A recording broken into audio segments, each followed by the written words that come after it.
Lui, c'est Jibem Piana et son BCBG. Vous êtes bien sur la 105.4 FM, Radio Panique, émission Congo Nabisso. Lui, Lensa, je dis ça, bonsoir, ça fait longtemps. Zela Kayo, Orbito, Orbeta Masolo, Nabata Wanadi.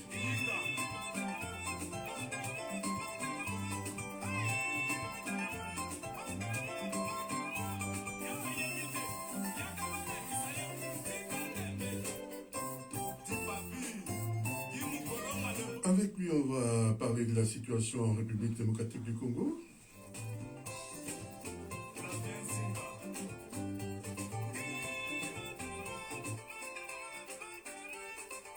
Joseph Meka, bonsoir.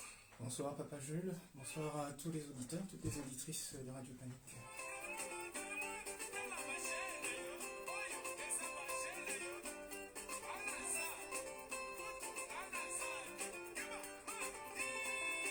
Ça fait des années qu'on se connaît.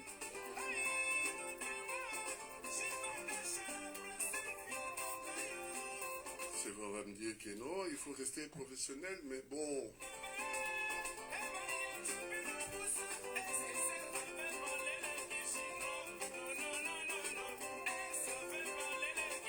Avec lui, s'il me le permet, nous allons nous tutoyer. Qu'est-ce qu'on peut te refuser, papa? Et qui oserait? Avec toi, on va parler de la situation en République démocratique du Congo. Pour quelqu'un qui ne suit pas les actualités de ce qui se passe en République démocratique du Congo, comment est-ce que tu peux identifier pour cette personne ce qui se passe en République démocratique du Congo? D'abord, en demandant 1 minute de silence.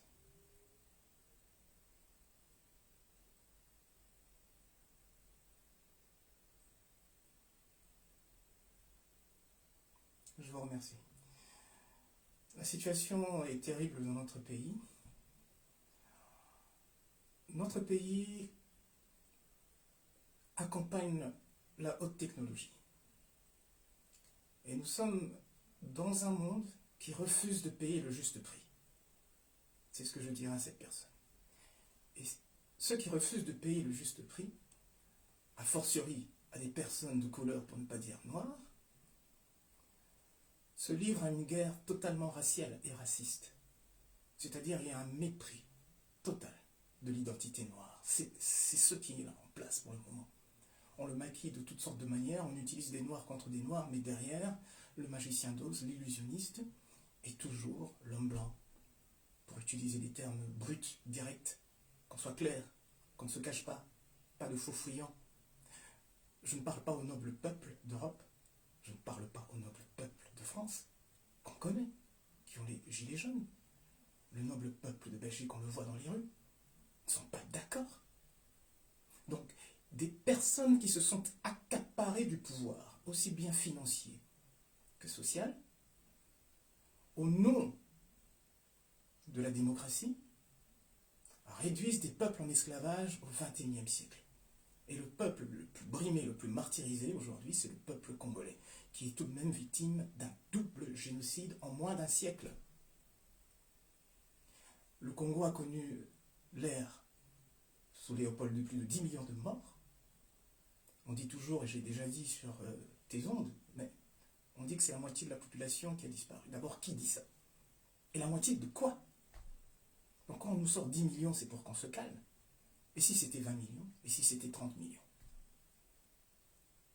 Aujourd'hui, nous sommes en 2025 et tout le monde est d'accord pour dire qu'il y a plus de 18 millions de morts.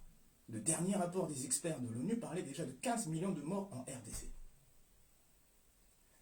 Ce matin, j'ai regardé les dernières révélations et surtout les mesures prises par la Grande-Bretagne, pour une fois, par Lord Collins of Highbury, qui est le ministre d'État pour l'Afrique au Royaume-Uni, qui rejoint des années après toutes nos thèses. C'est-à-dire qu'en ce moment, on utilise des Noirs pour tuer d'autres Noirs afin de s'accaparer de leur richesse. Ça, c'est ce que je dirais à une personne lambda. Et cette personne lambda, si elle a un tant soit peu de dignité humaine, elle refusera le double standard, elle refusera le deux poids deux mesures, elle saura que la dignité humaine n'a qu'un seul goût, le même, que ce qui arrive à l'un peut arriver à l'autre à tout moment. Les mouvements que nous voyons aujourd'hui du sud vers le nord, demain ça peut être du nord vers le sud. C'est l'histoire de l'humanité qui le montre. Nous migrons selon les difficultés. Et rien n'a dit que les difficultés étaient statiques. Le monde le montre. Or aujourd'hui, parce que nous avons perdu l'impérium que nous avions quand nous étions kémites, un impérium qui a duré plus de 10 000 ans. Aujourd'hui, nous faisons face à un impérium de 5 siècles qui est en train de s'effondrer. Et si notre impérium revient demain, on fait quoi? On se regarde comment et on parle comment ensemble? Et c'est ce qui va arriver. L'histoire est une tournante. C'est ce qui va arriver. Vous avez semé quoi pour vos enfants? Les Juifs ont cet adage. Les parents ont mangé des raisins, ce sont les dents des enfants qui sont gâtées. Ça dit ce que ça veut dire. Joseph Mekamès, ça fait des années qu'on entend ces discours. Parce que pour la République démocratique du Congo, d'autres disent que ça fait 30 ans que ça dure. Et comment faire pour pallier à ça? Donc, j'ai d'abord répondu à la première question. Pour la personne lambda qui ne connaît pas la situation au Congo, alors maintenant, forcément pour nous, ce sont des lieux communs. Je n'ai rien dit de nouveau pour ceux qui connaissent notre histoire malheureuse. Il faut tout de même rappeler une chose. Qu'il y a une déjection de haine sur l'homme noir. Il faut vraiment bien l'appuyer. Ça doit être clair. On veut assujettir l'homme noir, on veut le maintenir plus bas que terre. Cette guerre que nous subissons depuis plus de 30 ans est avant tout une guerre raciste. Aujourd'hui, on peut le dire en étant tout à fait serein quand on voit ce que l'Union européenne fait à visage découvert. Il y a 30 ans, les gens se masquaient le visage. Aujourd'hui, l'Union européenne, on sait bien que ce n'est pas que l'Union européenne, on sait bien que ceux qui ont lancé Kagame dans ces folles aventures sont avant tout les anglo-saxons, qui ont voulu reprendre justement l'impérium de la France et de la France-Afrique.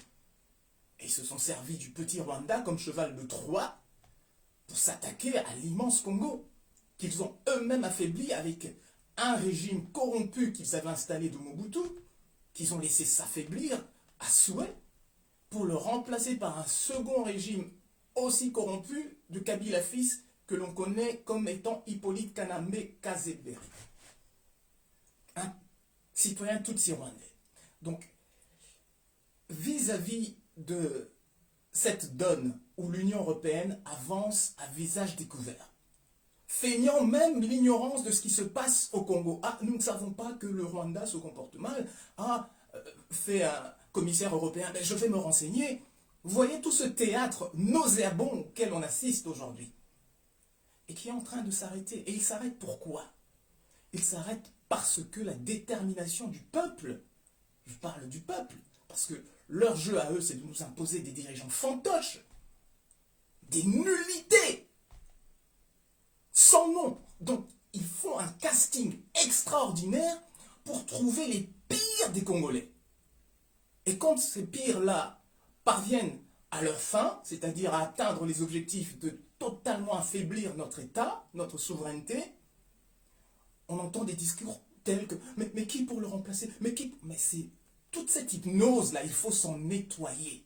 Et je pense qu'aujourd'hui, ils sont vraiment très mal barrés, parce que la technologie qui est en train de nous détruire, nous Congolais, est également la même technologie qui fait qu'aujourd'hui, on ne sait plus se cacher. Les réseaux sociaux sont en train de tellement les bousculer qu'ils ont beau appliquer la censure, l'information passe. Aujourd'hui, vous avez des jeunes Françaises qui lèvent le poing pour le Congo. Nous sommes en mode dress code gants noirs. Nous avons lancé ce mot d'ordre. C'est pas pour jouer. Ce n'est pas pour jouer. C'est la détermination noire qui les a fait reculer. Avant que la ségrégation ne stoppe aux États-Unis, ils ont vu ces gants noirs se lever à Mexico. Et si on rappelle les Congolais de revenir au dress code gants noirs, mais ils doivent appliquer les mots d'ordre. Ils ne doivent pas être distraits. Il ne faut pas toujours distrait. Nous avons organisé une marche le 18 janvier. J'avais appelé sans être invité. J'avais lancé le message. Et vous vous rendez compte, le 18 janvier, c'est 2 jours avant la prestation de serment de Donald Trump. Nous avions été précis là-dessus. Pourquoi nous avions fait cela? Mais parce que nous le savons très bien. L'ordre établi qui veut maintenir le Congo et l'Afrique la tête sous eau. Cet ordre établi veut absolument accélérer l'agenda parce que Trump est imprévisible. On sait très bien qu'il y a eu une alternance au Congo, ce n'était pas sous les démocrates. Si les démocrates étaient passés, nous savons pertinemment bien que Kabila serait encore là, le fils. Kaname serait encore là, vu que Paul Kagame est toujours là, avec des 99,18% des voix. Voilà la démocratie qui est plébiscitée aujourd'hui par l'Union européenne, qui se dit que le Rwanda est un partenaire très fiable, c'est notre partenaire de prédilection carrément. Mais Joseph Mbeka, beaucoup ne comprennent pas qu'un grand pays comme la République démocratique du Congo n'arrive pas à faire face, entre guillemets, contre un petit pays comme le Rwanda. Beaucoup ne comprennent pas. Je comprends ta question. Tu expliques ça comment? Mais je reviens toujours sur ce terme, et c'est celui-là que je viens marteler aujourd'hui. Nous faisons face à un crime de haine raciale. Et quand on est raciste, parce que c'est ce que l'Union européenne vient de démontrer, lui qui voulait se cacher derrière le champion des droits de l'homme, son double standard entre la guerre Ukraine-Russie rejaillit avec force dans ce que nous vivons entre le Rwanda. Ça me fait même mal de dire qu'il y a un problème entre nous et le Rwanda. C'est tellement humiliant. Mais c'est cette humiliation qu'ils veulent nous faire habiller, avec laquelle ils veulent nous habiller. Car 6 petits pays viennent ridiculiser le géant congolais. Ça, c'est le racisme. Qu'est-ce qu'ils ont fait? Ils ont fait exactement, et c'est ce que nous dénonçons dans le courrier que je me permettrai de montrer avant de nous quitter, ils ont fait exactement ce qu'ils avaient déjà appliqué comme recette lors du fameux génocide rwandais, que personnellement, et je le dis avec force, je ne reconnaîtrai jamais, et aucun Africain n'étudiera ça. Je le dis avec aisance, clarté et puissance de l'histoire. La vérité, elle est implacable. Et aucune loi française ne fera taire la vérité. Et ici, nous avons tous les éléments pour parfaitement le démontrer. C'est une machination ourdie de longue date, où on progresse par soi-disant guerre civile. En 90, 91, c'est soi-disant guerre civile entre le FPR et les forces d'Abiyarimana. Mais il faut savoir une chose, quand on parle de guerre civile, automatiquement on vous impose un embargo. Habyarimana s'est retrouvé avec un embargo. Et avant l'embargo, il faut connaître quelles étaient les forces militaires des forces armées rwandaises. Leur armement, c'était des fusils de la guerre 40-45.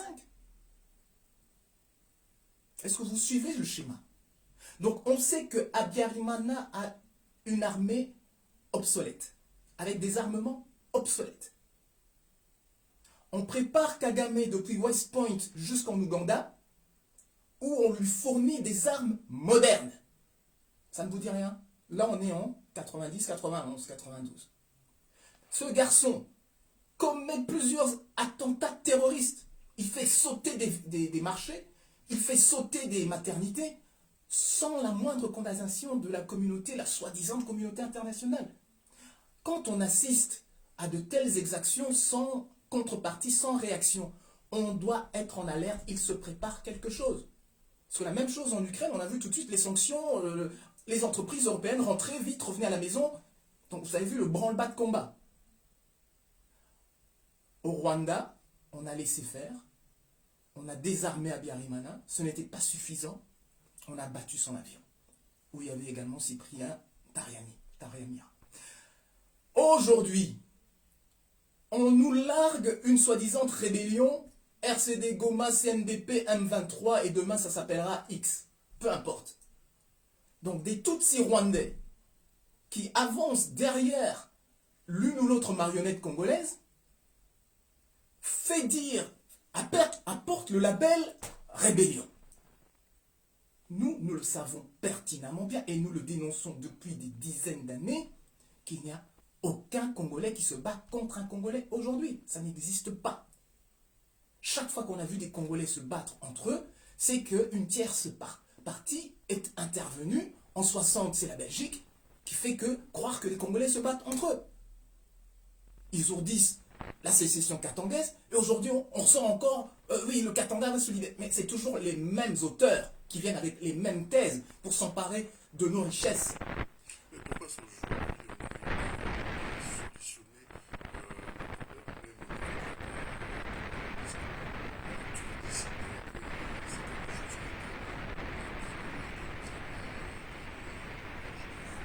les associations ont crié guerre dernièrement. Ça se fait la solution. Mais parce que jusqu'à présent, nous sommes sous l'ère de l'Occident, au Congo, en Afrique. Mais nos dirigeants sont nommés par la Belgique. Je l'ai dit à maintes reprises, Félix est l'homme des Belges comme Mobutu était l'homme des Belges. Kagame lui-même est l'homme des Belges et des Américains et des Britanniques. Voilà le schéma dans lequel on est. Il faut que ce soit clair dans chaque esprit. Comme lui-même Kabila était l'homme des Belges, nommé par Louis Michel, ça c'était visible au vu au su de tous. Donc nous sommes dans ce jeu vicieux où un propriétaire est à la fois un mania, si vous voulez, à la fois propriétaire du PSG et de Marseille. Je dis ces deux équipes, je ne le dis pas comme ça par hasard, parce qu'une action sera tenue le 16 mars. On invite vraiment tous les Congolais et les amis de l'Afrique à se trouver devant le PSG. En tout cas, les mots d'ordre seront donnés pour une manifestation « Do not visit Rwanda ». Je le ferme la parenthèse. Ces manias qui possèdent à la fois Pepsi-Cola et Coca-Cola, mais ils vous font de l'illusion d'antagonisme qui n'existe pas. Ce que nous vivons entre Félix et Paul Kagame, mais nous l'avions vécu avec Kanambe. Joseph Kabila se battait aussi avec Paul Kagame, à travers Kundaba Touareg et tout ce que vous voulez. Donc il n'y a rien de nouveau sous le soleil. Ça doit être très clair. Goma, ce n'est pas la première fois que Goma tombe. Bukavu, ce n'est pas la première fois que Bukavu tombe. Cette fois-ci, c'est simplement plus grave.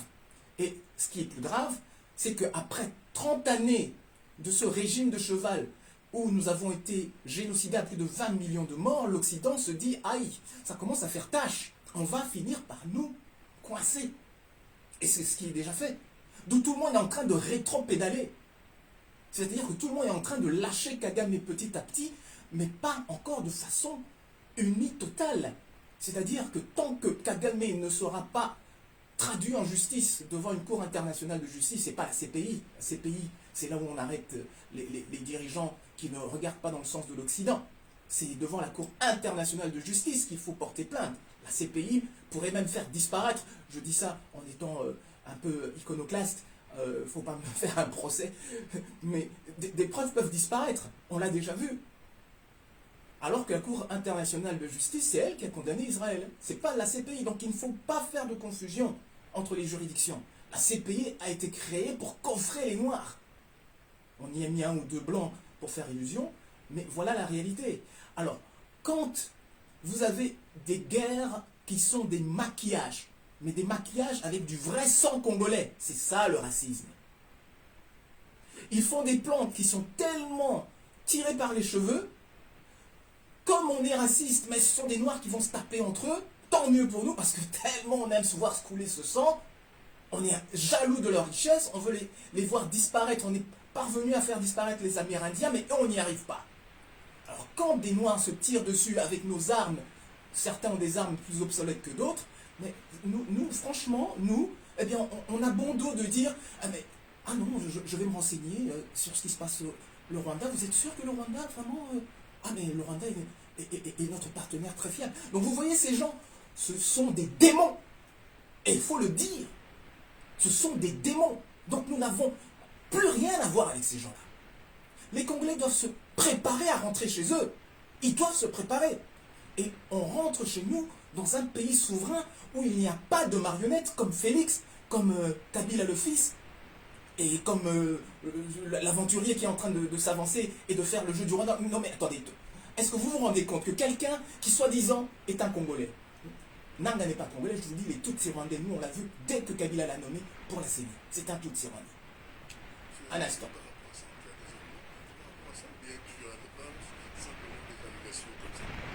Quand on dit que Kabila est Tutsi rwandais, vous avez des éléments par rapport à ça? Mais nous sommes très bien informés, sachez-le. Nous sommes... Alors nous allons prouver que Kabila, le fils, est rwandais. Mais c'est exactement le même schéma. Ces gens se tiennent par la main. Kabila ne va pas nommer quelqu'un qu'il ne contrôle pas pour justement le coup du siècle, le casse du siècle.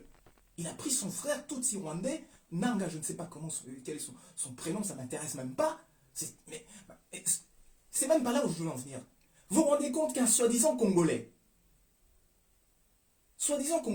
part en rébellion, soi-disant rébellion, rejoint un mouvement que l'on dit de Congolais, le M23, qui nous a attaqué, nous a délogé de Goma en 2012 pour partir fin 2012-2013, et ce Kidam, qui est un Congolais, devient le chef d'un mouvement rebelle.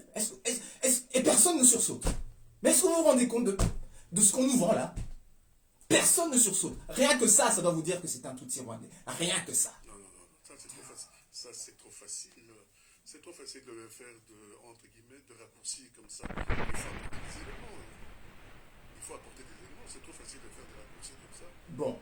Parce qu'au nom de tout ça et tout, on peut me qualifier, moi aujourd'hui, si, entre guillemets, tu peux me qualifier des Rwandais sans pour autant apporter des preuves. Tu es un Bantou, non. tu es un Bantou, tu es... Non, il faut être sérieux. Il faut être sérieux. Moi, je vous demande d'être sérieux. Ces gens-là, et c'est là où vous avez péché par excès de confiance, sont venus avec un plan. Ils ne sont pas venus comme ça en souriant. Et si vous continuez à être naïf et à être endormi en se disant « nous, on va prouver », même quand les preuves sont là à plein par leurs agissements, vous voudrez encore prouver. C'est trop facile. Non, ce n'est pas facile. Ce n'est pas facile. C'est justement parce que, d'abord, les Tutsis rwandais, mais ici on est sur des ondes belges, là on va rentrer dans un discours qui n'est pas tout à fait audible aujourd'hui. Donc je vais éviter cela. Je vous parle par rapport à la situation qui se passe dans l'Est de la République démocratique du Congo. Qu'est-ce qu'il faut faire pour en sortir? D'abord terminer cette parenthèse. Qu'est-ce qui nous a fait dire, dès que Kabila le fils a nommé Nanga, que c'est un Tutsi rwandais? Pourquoi on l'a dit? On ne savait même pas qu'il allait faire cette aventure-là. En tout cas, moi, c'est la première fois que j'entends ça Ah, chez toi. C'est la première fois. oui, chez moi. Oui, c'est la première fois que j'entends ça chez toi. Oui, si tu veux bien. Mais nous l'avons dit de suite, parce que nous l'avons vu arriver et sa façon d'agir, nous connaissons cette façon d'agir. Nous connaissons ses thématiques, nous connaissons ses postures. Quand Roubaix, vous avez la preuve qu'il est rwandais? Non. Mais quand il agit, qu'il est ministre, soi-disant, de la décentralisation, et qu'on retrouve Minembwe, commune rwandaise, soi-disant Banyamulenge, il vous faut encore des preuves. Vous avez un souci de lecture vis-à-vis de ce que font les gens. On reconnaît là que ce soit... D'accuser des gens comme ça, c'est trop facile. Donc Roubaix est congolais, C'est trop facile. Caméré congolais, Ils sont à la tête des... mais je pense que nos auditeurs entendent. Je dis, ils sont à la tête des Mais institutions je te dis bien que nos auditeurs entendent. Nous savons que ce sont des Tutsis rwandais. Ça, c'est- L'un pour Roubaix, c'est un Tutsi rwandais, ça, c'est et ce pour que Caméré, c'est un Hutu rwandais. ça, On c'est- le sait. Ça, c'est ce que toi, tu affirmes. Pas seulement moi, mais enfin bref, on ne va pas rentrer dans ce débat. Tu as fait ton rôle de modérateur, mais les Congolais ont entendu et c'est l'essentiel. Je le répète. Où avez-vous vu un Kidam qui quitte son poste de président de la CENI, d'un pays souverain, donc qui est censé être congolais 100%, qui va se réfugier dans un pays de l'Est, et qui revient dans un mouvement que l'on connaît depuis 1998, qui s'appelle le RCD, qui est devenu le CNDP, qui est devenu le M23, et qui en prend la tête. Vous avez vu ça où? Vous vous réveillez quand, les gars? On a vu ça avec Laurent Désiré Kabila. Mais Laurent Désiré Kabila, c'était un maquisard, c'était un militaire. Mais je suis justement en train de vous dire, de vous montrer la grossièreté de l'incohérence. Un civil. Au moins avec Kabila, ils ont maquillé. L'un, un civil. Voilà votre chef. Ah, voilà Mnanga qui avance. Mais on est con jusque quand, les gars? Et c'est ça le problème du Congolais. Il veut être plus catholique que le pape. C'est lui qui fait plus le modérateur, alors que les Tutsis ne te laisseraient même pas parler sur leurs ondes. D'abord, ils nous infiltrent avec leurs armées numériques, mais les agissements des uns, c'est par le fruit qu'on reconnaît l'arbre. Leur agissement est clair, net, précis. Ça fait partie d'un plan que nous connaissons qui s'appelle le remplacement. Quelle solution apportez-vous à ça? C'est ça justement le problème. Il ne faut pas simplement commencer à protéger. Quelle solution apportez-vous par rapport à ces murs-là? Quelle solution apportez par rapport à tout ça? Avant une solution, il faut d'abord bien diagnostiquer le mal. Ça fait 30 ans. Non, Ça fait non, 30 ans. non, non. Parce que justement, je viens de nouveau de mettre le doigt dessus. Ah, donc ça Je veut dire viens de que mettre le depuis doigt des- dessus. Depuis des années qu'on t'a recevé ici, tu n'étais pas au courant. Attends, Non, je je pose parle. la question. Je parle par rapport à toi. Donc depuis des années. Mais nous, moi, je répète la même chose depuis des années, et c'est ça qui est grave. Je répète exactement la même chose depuis 30 ans avec d'autres termes. Je parle pour le public vis-à-vis de cette problématique qui est celle qui nous occupe, qui nous intéresse à l'instant, avec un Nanga qui arrive, et on nous parle même d'un Joris, je ne sais pas quoi, un général bien maquillé qui débarque de nulle part. Mais il n'y a qu'à nous qu'on sert ce genre de plat. Vous savez? Il n'y a qu'à nous qu'on va servir ce genre de plat. Et vous allez voir, il y a tellement de détresse que les gens vont dire « Ah, on a eu ça avec John Chibangu, mais combien de fois on resserre ce genre de plat aux Congolais ?» On est un très bon public, hein, pour ne pas citer un film. On est un très bon public. Je suis là pour vous dire, diagnostiquons d'abord bien ce mal-là, et après je peux répondre à ta question. Et je le diagnostique d'autant mieux. Non, ce plat-ci. Mais on l'a déjà diagnostiqué, on a dit qu'on est occupé. Quand on a dit ça, on a tout dit. Que non seulement on est occupé, mais qu'on nous impose des dirigeants fantoches que sont Félix, que sont... Quelle est ta solution? Quelle est ta solution? D'abord, pour le moment, on est en guerre. Donc c'est un schéma qui ne se pose pas dans le même cadre que quand on est plus ou moins en temps de paix. Quand je dis en temps de paix, c'est-à-dire qu'il n'y a pas des villes qui sont tombées. On a toujours été en guerre larvée. Mais quand des capitales de régions tombent, c'est un autre paradigme. Les Congolais doivent être maîtres non seulement de leur destin, mais de leur histoire. Quand vous avez des Congolais qui continuent à plébisciter Mobutu du matin au soir, comment pouvez-vous avancer en bon ordre? Si vous ne possédez pas votre histoire, et vous allez vous rendre compte d'une chose, qu'il n'y a qu'au Congo que des Africains parlent de Mobutu, comme d'une référence du temps de Mobutu. Mais pas, sortez du Congo, il n'y a aucun fou. Il n'y a personne qui va vous dire, on sait que Mobutu est un traître. Tant que le Congolais sera dans ses contradictions... Un instant, je suis en train de te répondre. Tant que les Congolais seront dans ces contradictions qui sont purement tribaux, je suis en train de te répondre. On a du mal à avancer en bon ordre. Quand je le dis, c'est pour te dire que le problème qui nous frappe aujourd'hui, on le sait, c'est un problème où une ethnie est en train de protéger quelqu'un qui est foncièrement nul. Qui n'a même pas été capable de prévoir que, tiens, là, Bunagana est tombé. C'est en quelle année? Bunagana, je crois que c'est en 2022. Voilà, 2022. Mais il n'y a aucune contrepartie sérieuse. Et là, on doit sursauter après des discours. Oh, nous avons les moyens de frapper jusqu'à Kigali s'il le faut. Mais quand on a une telle nullité, même Kanambe, qui est pourtant un étranger, ne s'est pas comporté comme ça. Et c'est pas pour pleurer Kanambe. Hein.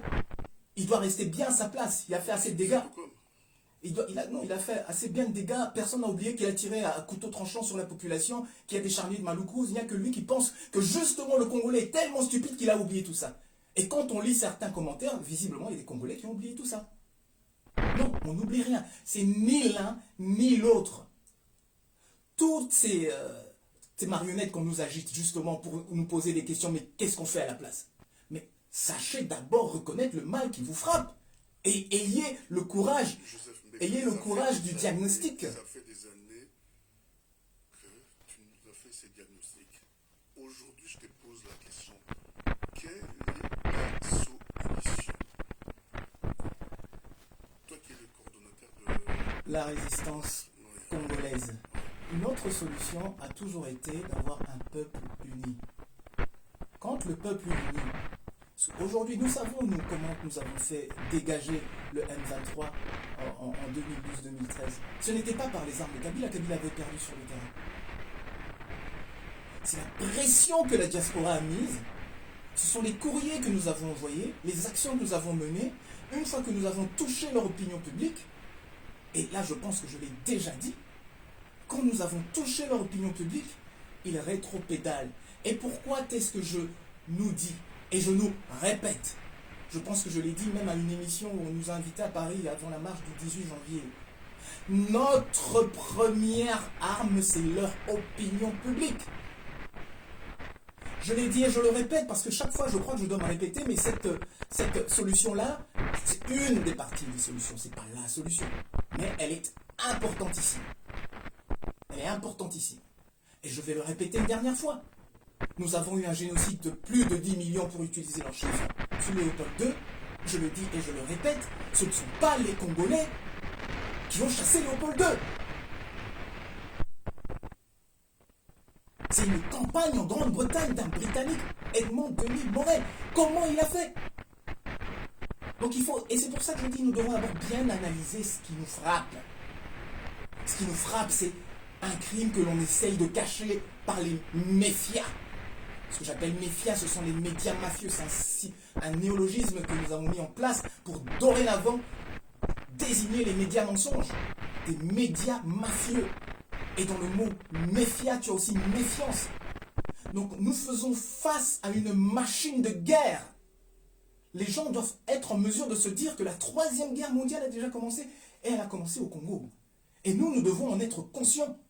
Nous devons être prêts à nous dire, on ira jusqu'au bout. Et si c'est cette étincelle qui se trouve au Congo qui déclenche la Troisième Guerre mondiale, so be it, comme disent les Américains. Nous y sommes déjà. Donc je le répète, la diaspora est un levier puissant. Un levier puissant pour mettre fin à cette aventure. Mais ce que nous avons vu Mais d'abord que cette diaspora... Oui, mais ça c'est une autre émission alors. Hein. Mais, parce que ce que je dis, comme je te l'ai dit, je répète toujours la même chose. Tu as entendu quelque chose de nouveau? Non. Mais il faut rafraîchir la mémoire. Mais prendre maintenant, pondérer ce que je dis. Quand je dis que leur opinion publique, c'est leur talon d'Achille, mais de grâce, concentrez vos tirs sur ce talon d'Achille. Quand les médias nous ferment les portes, quand nous vous appelons, mais répondez. Et n'attendez pas que Bukavu Gomaton pour tout d'un coup, allez, vous êtes là. Ah, plein à plein. Non. Nous étions là le 18 janvier parce que nous avons senti le vent.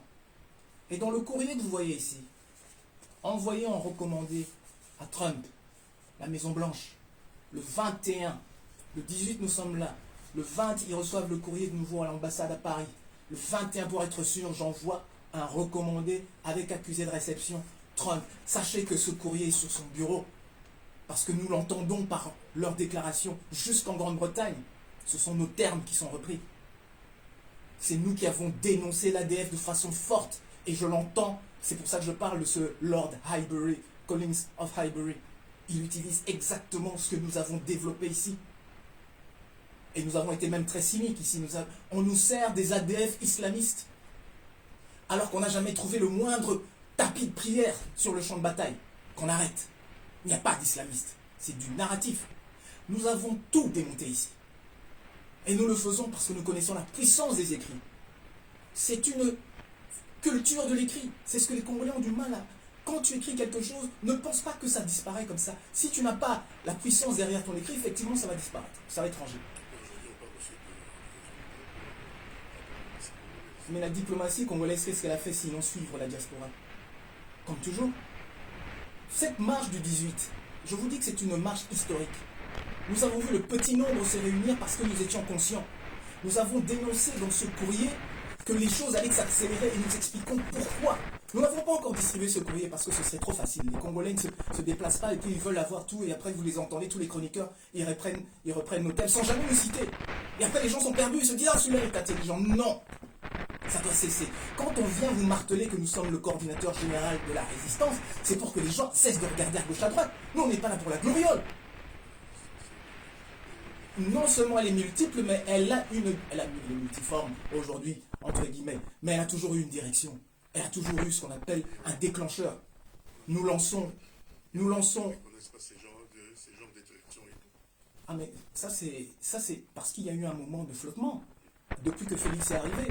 Mais il y a toujours eu, et ça c'est peut-être pas quelque chose que l'on doit vous dire, mais on a toujours lancé les orientations, les grandes orientations. Nous les avons toujours lancées. Il ne faut pas croire que c'est uniquement ceux que vous voyez qui font partie de cette intelligentsia de la résistance. Rien qu'en 2012, je peux vous dire, nous nous sommes retrouvés à TV5 Monde, mais il y avait beaucoup de ce qu'on appelle des combattants invisibles qui étaient derrière, qui produisent de l'intelligence. Et ça n'a jamais cessé. C'est simplement pour dire qu'il n'y a pas de génération spontanée dans tout ce que vous voyez. C'est pensé, c'est réfléchi. Maintenant, il y a eu un petit flottement. Alors, il y a des... Il y a eu un gros flottement. Il y a eu un gros flottement après l'arrivée de Félix, et je ne vais pas rentrer dans des détails. Ça a laissé un peu de vide. Et comme on dit, la nature a horreur du vide. Donc des gens se sont improvisés avec des titres qui induisent les gens, pas en erreur, parce que heureusement que ces personnes ont occupé le terrain, mais en attendant, ça crée de la distorsion, ça crée de la confusion. Non, je suis là pour vous rappeler qu'ici, il y a toujours les têtes qui ont pensé et qui ont fait en sorte que le M23 quitte Goma. Ça a été réfléchi, ça a été appliqué, nous avons dit on va faire ça. Sur le terrain, il y a eu quand même, on va faire ça et il y aura ça. On a fait ça et il y a eu ça. Et aujourd'hui, nous vous le disons, le 18 janvier, nous avons écrit dans ce courrier à Trump, monsieur, les choses vont s'accélérer parce que vous arrivez. Pourquoi? Parce qu'on a peur que vous soyez... bon, c'est pas tout à fait comme ça qu'on l'écrit, mais on sait que vous avez peur, les gens vont avoir peur que vous ne lisiez pas la feuille de route comme eux l'ont écrite. Donc, que Goma tombe après la prestation de serment de Trump, eh bien, vous avez des Congolais qui l'ont écrit et qui ont un cachet du 21 janvier qui fait foi. Ce courrier, vous l'aurez peut-être incessamment sous peu, et vous verrez que ce qu'il y a dedans, nous parlons déjà de Kabila. Qui parlait de Kabila encore? Personne. Kabila avait disparu. Mais nous, on en parle. Et on dit, nous demandons son arrestation. Pourquoi? Parce qu'on prévoit les choses. Après, Le chef de l'État en a parlé. après, à Munich. Où ça? À Munich, c'est ça? Non, pas à Munich. Lors de l'interview qu'il avait donnée ici à Bruxelles, il en a parlé. C'est possible, ouais. Je vous donne ça. Je n'avais pas cette information, donc nul n'est infaillible. Mais donc, voilà. Même sans le savoir, même sans savoir que le chef de l'État en avait parlé, mais lui, il en parle depuis toujours. Depuis qu'il s'est ouais, ça me revient, mais il en parlait déjà, mais pas dans les termes que nous utilisons aujourd'hui. Nous demandons son arrestation, clairement, et nous expliquons pourquoi. Et dans notre marche, est-ce que vous avez vu des marches depuis 2000, depuis que Kabila est parti, vous entendez encore des marches Kabila dégage? Non, pourtant c'est ce que nous avons crié à Paris le 18. Pourquoi on a fait ça? Parce qu'on est fou?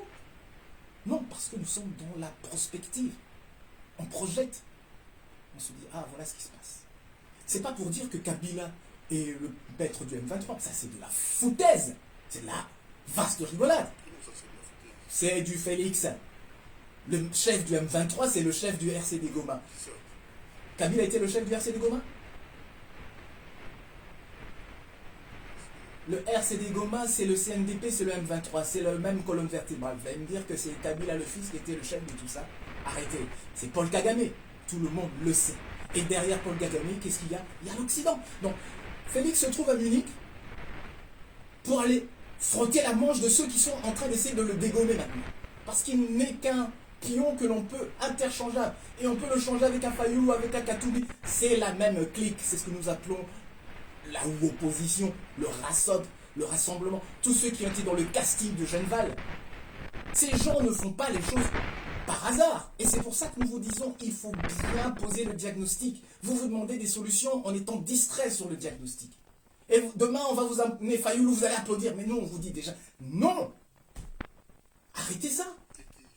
Mais c'est pas le qui. Ce système-là n'a rien à décider chez nous.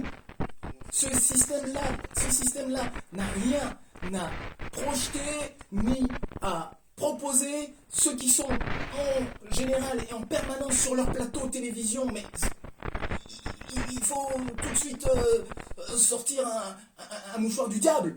Vous voyez Fayoulou, vous voyez Katoumi, et ainsi de suite. Joseph Meka, il est là à 8000 km, il sort ses théories, alors qu'il y a des gens qui sont en train de mourir là-bas, dans l'est de la République démocratique. C'est ce qu'on appelle un baroud d'honneur. Oui, mais... Aujourd'hui, Kagame est dos au mur, avec tout notre travail. Pas seulement de nous, mais il est dos au mur.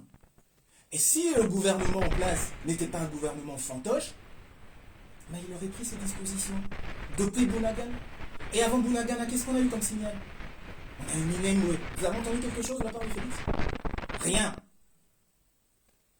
Et qui a fait Minembwe? Robert Roy, c'est un Congolais, d'après certains. Non, il faut arrêter tout ça. Nous sommes sérieux. Joseph Meka. Nous sommes sérieux. Petit à petit, on va arriver à la fin de notre entretien. Une dernière question. Je répète encore. 2 ou 3 solutions qui vont faire en sorte que la situation se décante. Tes solutions à toi. Le peuple est réveillé par notre mobilisation. On l'a déjà testé. Quand en 2011 on a donné le mot d'ordre, votez tous, c'était numéro 2 je crois, hein, ou 11, je ne sais plus, Tshisekedi était quel numéro, enfin bref, le peuple a suivi massivement ce mot d'ordre. Du jour au lendemain, Kabila a fermé tous les réseaux sociaux et tout Internet parce que nos mots d'ordre, qui étaient à l'époque envoyés par des GSM, ont été suivis des faits. C'est-à-dire que ce peuple nous écoute. Kabila n'a pas eu 2%, je l'ai déjà dit sur vos ondes. Ça veut dire que Étienne Tshisekedi avait plus de 98% avec juste le mot d'ordre qu'on a envoyé d'ici. Ça veut dire qu'il faut sortir ce peuple-là de la dichotomie. Et c'est un peu plus compliqué parce que cette fois-ci, nous avons une ethnie qui veut absolument que son frère, aussi nul soit-il, soit là. Ça, c'est le problème qui se pose à nous. Nous n'avons rien contre nos frères. Nous connaissons beaucoup de nos frères qui sont très, excuse-moi, qui sont, attends, mais c'est important que je le dise, qui sont très intelligents, mais si je ne le dis pas, on ne va pas s'entendre. Nous avons beaucoup de nos frères qui sont très intelligents. Mais ils veulent qu'on soit hypnotisé derrière un de leurs frères les plus bourriques. Ça, c'est un problème. La deuxième partie de la solution que vous demandez, parce que moi, je donne déjà la solution. Oui. Donc, je suis en train de parler à nos frères. Arrêtez cette solidarité aveugle. Elle nous conduit dans le mur. Demain, nous perdons le pays, mais vous n'aurez nulle part où vous mettre. J'en appelle à nos frères, à leur conscience. Arrêtez ça. C'est un marasme. C'est un marasme. Arrêtez ça, s'il vous plaît. Et la deuxième solution? La diaspora, j'en ai parlé. Qu'elle continue sa pression, mais en étant unie. Si on lui donne un mot d'ordre, si on l'invite, vous savez que je me suis déjà retrouvé tout seul devant l'ambassade du Rwanda, quand cette séquence que nous vivons a commencé. J'ai lancé un appel, venez vite. Je me suis retrouvé seul avec la RTBF, avec Belga, devant l'ambassade du Rwanda. Je me dis, mais ce peuple dort. Pourquoi est-ce que tu veux m'entendre donner une solution quand ce peuple dort? Donc je le dis, la diaspora doit être unie, suivre les mots d'ordre. Nous allons vous donner les mots d'ordre. Suivez-les de grâce. Nous savons ce que nous faisons, nous savons où nous allons. Vous allez être surpris de nous voir rentrer au pays plus tôt que prévu si vous suiviez juste les mots d'ordre. Au pays, aujourd'hui nous sommes en guerre, les jeunes sont en train de s'enrôler. Mais si vous ne surarmez pas ce pays de façon colossale, si vous n'avez pas le pouvoir ni... Là je vous donne la troisième solution, qui va sembler être en contradiction, mais parce que nous sommes nationalistes et on ne peut pas laisser ce pays partir. Mais si Félix, qui a libéré Jean-Jacques Wondo, nous l'avons demandé, il ne faut pas négliger cela. Et nous lui avons expliqué pourquoi il devait le faire. Et il l'a fait. C'est peut-être une coïncidence. Mais il l'a fait. Nous l'avons expliqué le pourquoi.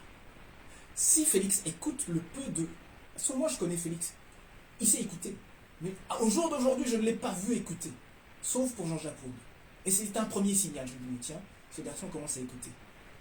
Si Félix est en mesure de comprendre qu'il doit vite surarmer, imagine-toi qu'il commande 5 Sukhoi. Imagine-toi qu'il commande 14 rafales et on fait livrer 5 de suite. Je te donne une piste. Mais on s'endette, qu'est-ce qu'on s'en tape? Prends toutes les dettes qu'il faut. Là, ce sont des dettes qui en valent la peine. Ce n'est pas des faux voyages où tu dis mes voyages servent à quelque chose. Ces voyages ne servent à rien. Arrêtez quand même. Merci, en tout cas, merci d'avoir répondu à notre invitation. On aura encore le temps de revenir. Et en tout cas, merci. C'est moi.